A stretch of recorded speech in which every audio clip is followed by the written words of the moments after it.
Ça raconte qu'on est en train de tomber dans un piège. Je veux dire, on est sérieusement en train de discuter des livres que vont lire Nicolas Sarkozy en prison, alors qu'il a été condamné pour association de malfaiteurs, pour avoir négocié un pacte corruptif avec un terroriste qui a du sang français sur les mains.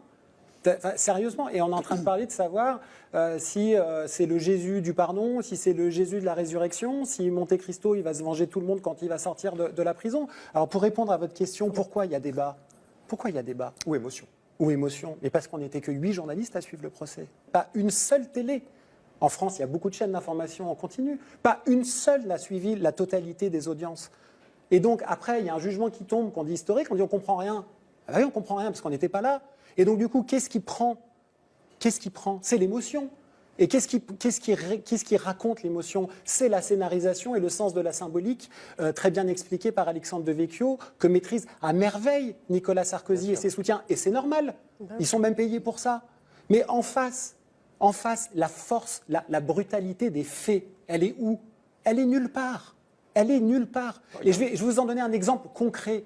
Vous savez qu'on a un ministre de la Justice, Gérald Darmanin, qui a d'ailleurs annoncé qu'il allait visiter Nicolas Sarkozy en prison. S'il fait ça avec tous les détenus de France, il va être très peu occupé à son ministère, qui a dit qu'il allait mettre les victimes au cœur de sa politique pénale.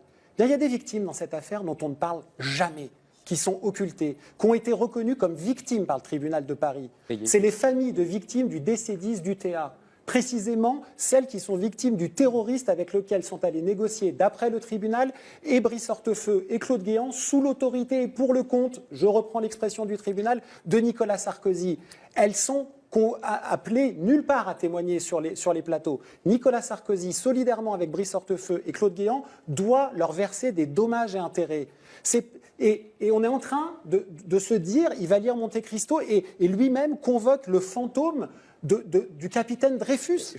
Sérieusement, c'est ça le niveau du débat public. Et vous demandez pourquoi les gens ne comprennent pas. Mais venez assister au procès. Venez au procès.